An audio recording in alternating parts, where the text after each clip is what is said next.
Hello friends, welcome to online classes. देखिए, आज हम पढ़ने वाले हैं ब्लड सर्कुलेशन के बारे में पढ़ेंगे, रक्त परिसंचरण तंत्र के बारे में। इस टॉपिक से रिलेटेड 50 क्वेश्चंस मैंने ऐसे लिए हैं जो पिछले सालों में जितने भी एग्जाम्स हुए हैं, चाहे एसएससी के एग्जाम हो, चाहे रेलवे के एग्जाम हो, चाहे पुलिस के एग्जाम हो, यहाँ से जो क्वेश्चंस पूछे गए हैं उन सभी क्वेश्चंस को इस सेशन में रखा है। तो फ्रेंड्स, वीडियो अपने आप में काफ़ी इंपॉर्टेंट है, तो वीडियो को स्टार्टिंग से लेकर लास्ट तक देखिएगा ताकि आपका कोई भी क्वेश्चन मिस ना हो। तो चलो स्टार्ट करते हैं सेशन को और देखते हैं पहला क्वेश्चन। यहाँ देखिए, आपसे पूछा जा रहा है कि एक स्वस्थ व्यक्ति के अंदर कितना ब्लड होता है, कितना रक्त होता है, ये पूछा गया है। तो फ्रेंड्स, बात करें एक स्वस्थ व्यक्ति की बात करें तो इसके अंदर कितना ब्लड होता है, 5 से 6 लीटर होता है। तो हमारा राइट आंसर हो जाएगा ऑप्शन ए, करेक्ट आंसर हो जाएगा। आपको याद रखना है कि एक स्वस्थ व्यक्ति में 5 से 6 लीटर ब्लड होता है। अब यहाँ बात हो रही है, रक्त की बात हो रही है, ब्लड की बात हो रही है, तो एक और चीज़ बताइए। यहाँ से एक और क्वेश्चन पूछा जाता है कि जो रक्त होता है ना, इसका टेस्ट कैसा होता है। तो फ्रेंड्स, इसके टेस्ट की बात करें तो आपको याद रखना है नमकीन टेस्ट होता है। और इसका रंग पूछा जाए तो चटक लाल आपको याद रखना है। तो ये इंपॉर्टेंट चीज़ें हैं जो आपको ध्यान रखनी है। नेक्स्ट देखिए, आपसे पूछा है कि रक्त जो है वो क्या है, मतलब क्या होता है, ये पूछा गया है। ऑप्शन ए एक संयोजी ऊतक, ऑप्शन बी एक उपकलित ऊतक, या फिर रेशेदार ऊतक, या फिर उपरोक्त सभी। तो फ्रेंड्स, रक्त की बात करें ब्लड की, तो ब्लड जो है वो एक कनेक्टिव टिश्यू है, यानी कि संयोजी ऊतक है। तो राइट आंसर होगा ऑप्शन ए जो है वो इस क्वेश्चन का एकदम करेक्ट आंसर होगा। अब बात हो रही है ब्लड की, बात हो रही है तो फ्रेंड्स, ब्लड जो होता है रक्त, इसका जो पीएच मान है वो कितना होता है, ये भी आपको ध्यान रखना है क्योंकि काफी बार पूछा गया है। तो इसका पीएच मान होता है 7.4। कितना होता है? 7.4। आपको ध्यान रखना है इसका पीएच मान। और जो ये 7.4 है ना, ब्लड का तो होता है आंसू का, और मतलब कि ये रक्त का, और इसके अलावा आंसू का पीएच मान भी कितना होता है? 7.4। ये देखिए नेक्स्ट क्वेश्चन। मानव रुधिर का पीएच मान पूछा गया है, जो कि अभी अभी मैंने बताया था 7.5 7.4 आपको ध्यान रखना है। और 7.4 जो है ये ब्लड का तो होता ही है, इसके अलावा आंसू का भी होता है, ये भी ध्यान रखना है। नेक्स्ट देखिए, आपसे पूछा गया कि मानव में कुल रक्त आयतन में प्लाज्मा जो होता है वो कितना होता है। प्लाज्मा की बात हो रही है फ्रेंड्स। यहाँ पे ऑप्शंस दिए हुए हैं 45%, या फिर 50%, या फिर 55%, या फिर 60%। किसकी बात हो रही है? प्लाज्मा की बात हो रही है। तो आपको ध्यान रखना है प्लाज्मा जो है 55% होता है। देखो, ब्लड की बात करें फ्रेंड्स तो ब्लड के दो पार्ट होते हैं, एक तो एक्टिव पार्ट होता है और एक होता है डेड पार्ट। तो एक्टिव पार्ट में क्या होते हैं? ब्लड सेल आते हैं। देखो यहाँ पे मैं लिख देती हूँ, क्या आते हैं? ब्लड सेल आते हैं। तो ब्लड सेल की बात करें तो ये कितने होते हैं? 45% होते हैं। और बाकी मतलब कि डेड पार्ट जो होता है, इसकी बात करें तो इसमें आता है प्लाज्मा आता है। क्या आता है? प्लाज्मा आता है। और प्लाज्मा जो है ये, इसका जो आयतन होता है वो कितना होता है? 55% होता है। नेक्स्ट देखिए, रक्त का शुद्धिकरण कहाँ से होता है, कहाँ होता है, ये बताना है। ऑप्शन है फेफड़ों में, यकृत में, किडनी, या फिर ये सभी। तो राइट आंसर हो जाएगा ऑप्शन डी, करेक्ट आंसर होगा, क्योंकि ये सभी ब्लड का क्या करते हैं? शुद्धिकरण करते हैं। नेक्स्ट देखिए, आपसे पूछा जा रहा है कि मानव रक्त में प्लाज्मा जो है वो प्राय पानी की प्रतिशत में कितने प्रतिशत मतलब भिन्नता होती है, ये बताना है। तो देखो, मानव रक्त जो होता है इसमें प्लाज्मा में प्राय पानी की प्रतिशत मात्रा में कितना भिन्नता होता है? तो 90 से 92% आपको ध्यान रखना है। ऑप्शन डी के साथ हम जाएंगे। ऑप्शन डी जो है वो इस क्वेश्चन का एकदम करेक्ट आंसर है। ठीक है, ये देखिए नेक्स्ट क्वेश्चन। मतलब नॉर्मल जो इंसान होते हैं, वयस्क पुरुष जो होता है, इसका बताना है आपको कि आरबीसी जो होता है, जिसे हम बोलते हैं रेड ब्लड सेल्स, यानी कि लाल रक्त कोशिकाएं, लाल रक्त कणिकाएं, तो इसकी सामान्य संख्या कितनी होती है? वेरी वेरी इंपॉर्टेंट, आप इसको मार्क कर सकते हो। तो फ्रेंड्स, बात करें आरबीसी की तो इसकी संख्या होती है 5 मिलियन होती है। तो राइट आंसर हो जाएगा ऑप्शन बी जो है ये इस क्वेश्चन का राइट आंसर होगा।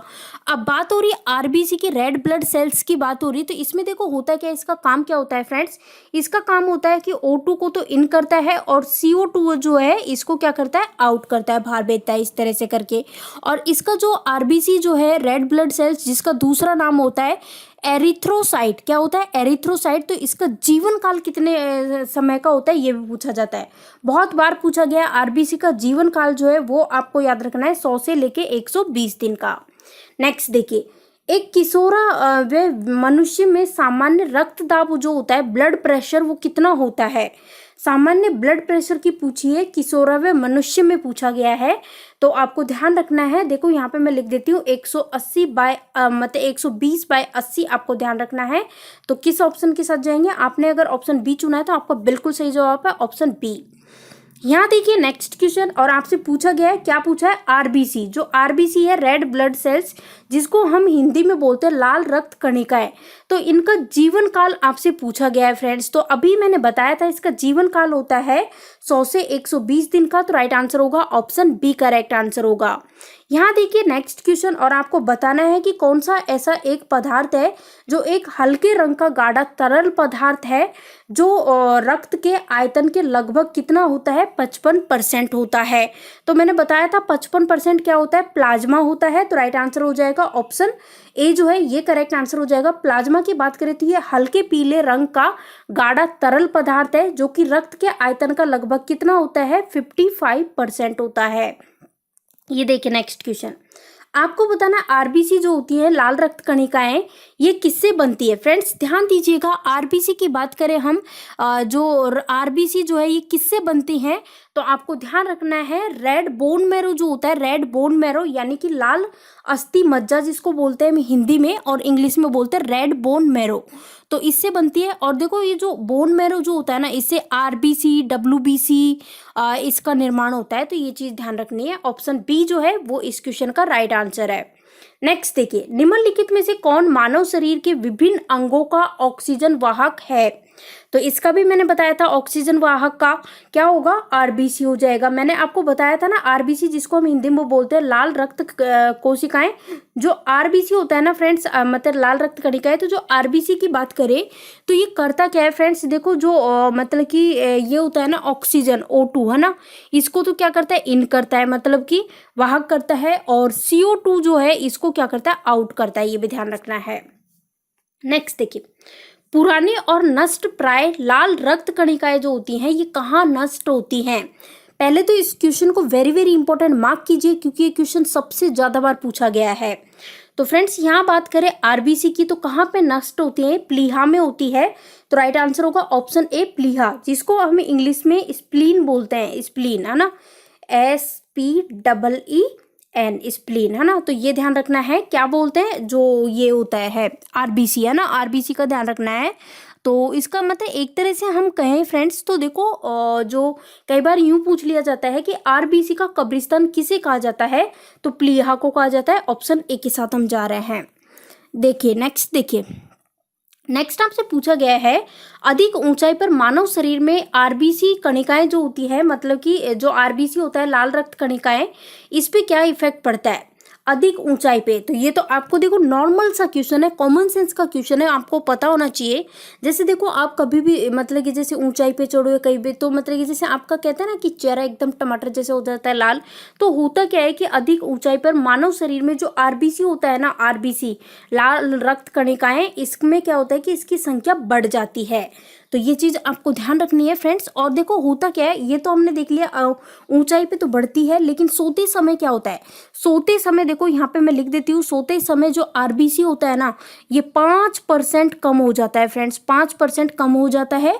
और मतलब कि 4200 मीटर ऊंचाई पे हम चढ़ेंगे, मतलब कि या फिर मतलब 4200 मीटर पे चढ़ने पे, या फिर पहाड़ पे चढ़ने पे क्या होता है, 30% बढ़ जाता है आरबीसी की संख्या। ठीक है, तो ये चीज देख ली, तो ऑप्शन सी के साथ हम जा रहे हैं। नेक्स्ट देखिए, प्लेटलेट्स के बारे में पूछा गया है, दूसरा नाम आपको बताना है प्लेटलेट्स का। ऑप्शंस आपके सामने फ्रेंड्स, आंसर देना है, क्या होगा राइट आंसर। देखो प्लेटलेट्स की बात करें तो इसका दूसरा नाम होता है थ्रोम्बोसाइट, थ्रोम्बोसाइट इसका दूसरा नाम होता है। अब यहाँ पे देखो ये तो हमने देख लिया, और जो आरबीसी जो होता है ना, इसका नाम होता है एरिथ्रोसाइट होता है। और ल्यूकोसाइट की बात करें तो भाई डब्ल्यूबीसी का नाम है ल्यूकोसाइट। ठीक है, तो ये भी ध्यान रखना है। नेक्स्ट देखिए, नेक्स्ट आपसे पूछा गया है कि ब्लड में आरबीसी बढ़ने से कौन सी स्थिति बन जाती है। जब हमारे ब्लड में आरबीसी बढ़ेगा तो ये बढ़ने से क्या स्थिति बन जाती है, ये बताना है। एनीमिया, होमोफीलिया, पोलीसाइटोमिया या फिर ल्यूकेमिया? तो फ्रेंड्स आंसर हो जाएगा ऑप्शन सी, पोलीसाइटोमिया। देखो आरबीसी की बात करें तो भाई लिमिट से ज़्यादा भी सही नहीं है, कम भी सही नहीं है। तो जब आरबीसी की मात्रा बहुत अधिक बन जाती है हमारी बॉडी में तो क्या हो जाता है, क्या स्थिति बन जाती है, पोलीसाइटेमिया। तो आंसर होगा ऑप्शन सी। और जब आरबीसी की बात करें भाई, आरबीसी जो है बिल्कुल मतलब कैसे डाउन चला जाता है, कम होता है, या फिर हम यूँ कहें आयरन की कमी से, तो जो मतलब उस केस में एनीमिया हो जाता है। नेक्स्ट देखिए, आपसे बोला है हीमोग्लोबिन क्या है। फ्रेंड्स बात हो रही है हीमोग्लोबिन की, बात हो रही है। आपके सामने ऑप्शंस दिए गए हैं, प्रोटीन, कार्बोहाइड्रेट, वसा या फिर विटामिन। किसकी बात हो रही है, हीमोग्लोबिन की बात हो रही है। तो जो हीमोग्लोबिन है ये क्या है, ये एक प्रोटीन है। तो हमारा राइट आंसर जो होगा ऑप्शन ए यहाँ पे इस क्वेश्चन का राइट आंसर होगा। ये देखिए नेक्स्ट देखिए, हीमोग्लोबिन निम्नलिखित में से किसका महत्वपूर्ण घटक है। किसकी बात हो रही है, हीमोग्लोबिन की बात हो रही है। ऑप्शन है आरबीसी, डब्ल्यूबीसी, पट्टिकाणु या फिर प्लाज्मा। तो फ्रेंड्स आंसर हो जाएगा ऑप्शन ए, आरबीसी जो है ये इस क्वेश्चन का करेक्ट आंसर होगा। आरबीसी आपको ध्यान रखना है। देखिए नेक्स्ट देखिए, रक्त में हीमोग्लोबिन एक सम्मिश्र प्रोटीन है जिसमें भरपूर मात्रा में क्या पाया जाता है।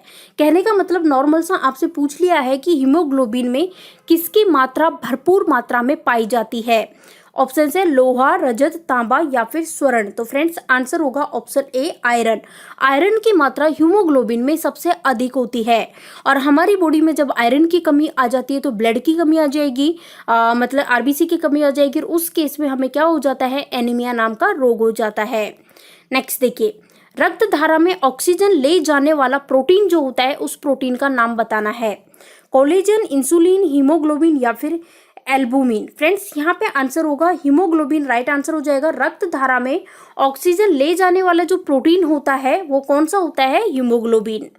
ये देखिए नेक्स्ट क्वेश्चन, हीमोग्लोबिन की अधिकतम बंधुता होती है, किसके लिए होती है।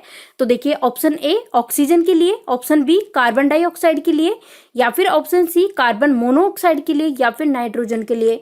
फ्रेंड्स हीमोग्लोबिन में अधिकतम बंधुता किसकी होती है, कार्बन मोनोऑक्साइड के लिए। तो आंसर हो जाएगा ऑप्शन सी, करेक्ट आंसर होगा। यहाँ देखिए नेक्स्ट देखिए, मानव रक्त यानी कि ह्यूमन ब्लड जो होता है इसका रंग आपको बताना है। फ्रेंड्स इसका रंग पूछा है, इसका जो रंग होता है वो किस कारण से होता है। ऑप्शंस आपके सामने, मायोग्लोबिन के कारण, हीमोग्लोबिन के कारण, इम्यूनोग्लोबिन के कारण या फिर हेप्टोग्लोबिन के कारण।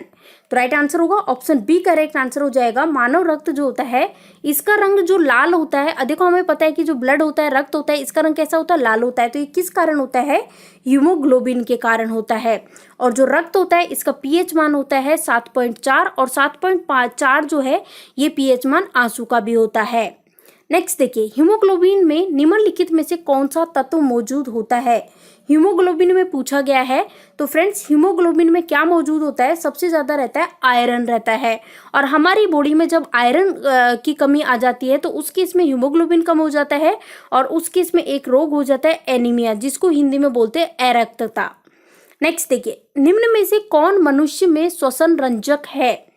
हेमोसाइनिन, हेमोएरिथ्रिन, बीटा कैरोटीन या फिर हीमोग्लोबिन। तो फ्रेंड्स आंसर होगा ऑप्शन डी जो है ये इस क्वेश्चन का राइट आंसर हो जाएगा। नेक्स्ट देखिए, हमें बताना है कि निम्न में से किसको आरबीसी का कब्रिस्तान कहा जाता है। मैंने कहा था ना, वेरी वेरी इंपॉर्टेंट, बहुत बार पूछा गया है। तो फ्रेंड्स बता चुकी हूँ, वैसे तो मैं ऑलरेडी, इंग्लिश में बोलते हैं स्प्लीन और हिंदी में बोलते हैं प्लीहा। तो प्लीहा जो है इसको आरबीसी का कब्रिस्तान कहते हैं। तो आंसर हो जाएगा ऑप्शन सी, प्लीहा। ये देखिए नेक्स्ट क्वेश्चन, रक्त में श्वेत कणों का मुख्य प्रयोजन क्या है। श्वेत कणों की बात हो रही है अब डब्ल्यूबीसी की।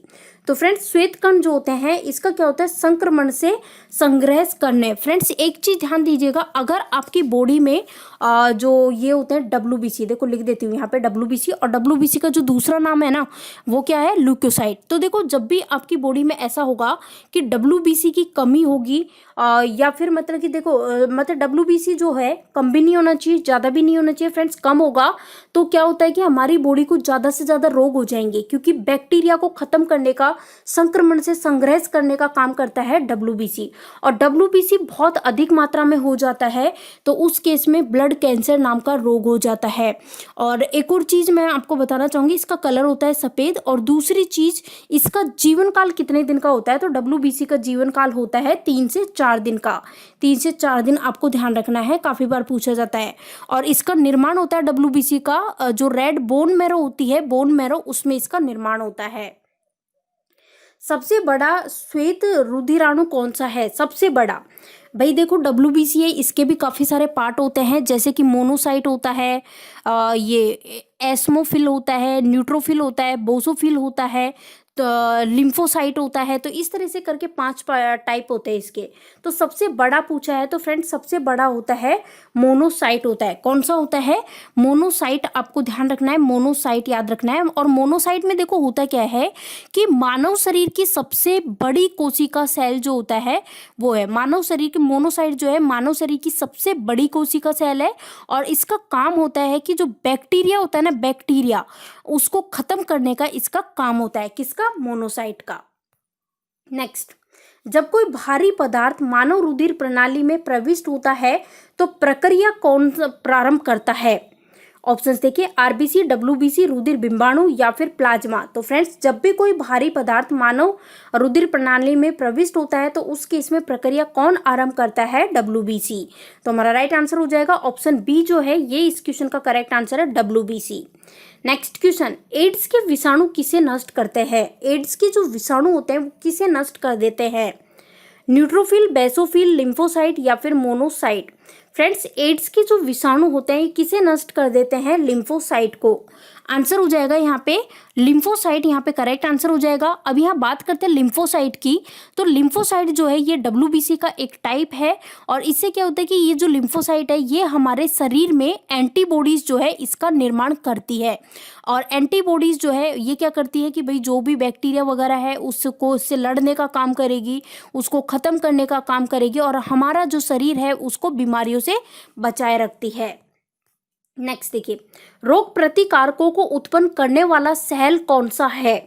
तो देखो, रोग प्रतिकारक जो होते हैं इसको उत्पन्न करने वाले सेल की बात करें तो ये सेल है लिम्फोसाइट। जैसा कि मैंने अभी अभी आपको लिम्फोसाइट के बारे में बताया कि लिम्फोसाइट जो है ये हमारे शरीर में एंटीबॉडीज का निर्माण करती है और इम्यूनिटी पावर जो होती है, जिसे हम हिंदी में बोलते हैं प्रतिरोधक क्षमता, इसको बनाए रखती है और हमारे शरीर को विभिन्न प्रकार की जितनी भी बीमारियां होती है उससे बचाए रखती है। नेक्स्ट देखिए, जिस पदार्थ का निवेश किसी जीवित जीव में कर देने पर वह प्रतिरक्षियों के उत्पादन को प्रेरित करता है उसको क्या कहते हैं? तो फ्रेंड्स, इसको कहते हैं एंटीजीन, कहते हैं एंटीजीन। Option C, एंटीजीन। नेक्स्ट देखिए, रुधिर यानी कि ब्लड का जो प्लाज्मा होता है इसमें किसके द्वारा एंटीबॉडी निर्मित होती है? प्लाज्मा में किसके द्वारा एंटीबॉडी निर्मित होती है ये पूछा है। मोनोसाइट, लिम्फोसाइट, इयोसोनोफिल या फिर न्यूट्रोफिल? तो मैंने बताया था अभी लिम्फोसाइट के द्वारा, तो राइट आंसर होगा ऑप्शन बी, लिम्फोसाइट।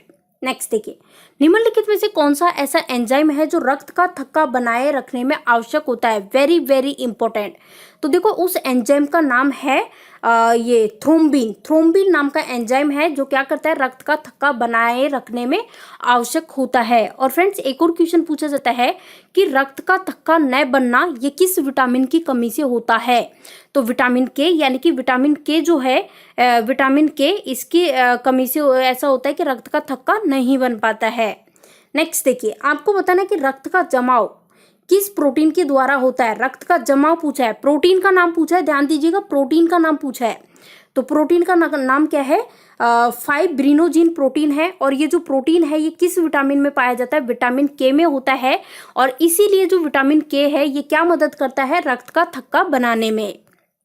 नेक्स्ट, रक्त का थक्का बनाने में कौन सा विटामिन मदद करता है? बताया था मैंने अभी, विटामिन के। तो राइट आंसर होगा ऑप्शन डी जो है, ये यहाँ पे राइट आंसर हो जाएगा, विटामिन के। नेक्स्ट, किसकी मौजूदगी के कारण शरीर के भीतर रक्त नहीं जमता? वेरी वेरी इंपॉर्टेंट फ्रेंड्स, आपको पता है हमारी बॉडी के अंदर हमारा जो रक्त होता है, ब्लड होता है, वो जमता नहीं है। तो किसके कारण नहीं जमता?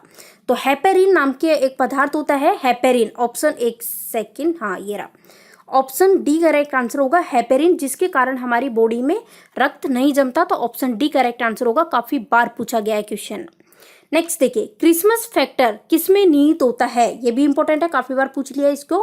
क्रिसमस फैक्टर उत्सर्जन, पाचन, श्वसन या फिर रक्त जमाव। तो फ्रेंड्स आंसर हो जाएगा ऑप्शन डी, रक्त जमाव में निहित होता है। नेक्स्ट देखिए, रक्त स्त्राव को रोकने के लिए आमतौर पर कौन सा एल्यूमिनियम लवण का प्रयोग किया जाता है, यानी कि रक्त स्त्राव को रोकने के लिए जिस एल्यूमिनियम लवण का प्रयोग किया जाता है उसका नाम पूछा है और इसका नाम है पोटास एलम। तो राइट आंसर हो जाएगा ऑप्शन डी। यहाँ देखिए नेक्स्ट क्वेश्चन आपसे पूछा गया है, मानव शरीर में खून के शुद्धिकरण की प्रक्रिया जो होती है, इस प्रक्रिया को क्या कहते हैं। ऑप्शन है डायलिसिस, हीमोलाइसिस, ऑस्मोसिस या फिर पैरालाइसिस। तो राइट आंसर हो जाएगा option A, dialysis. Option A correct answer है।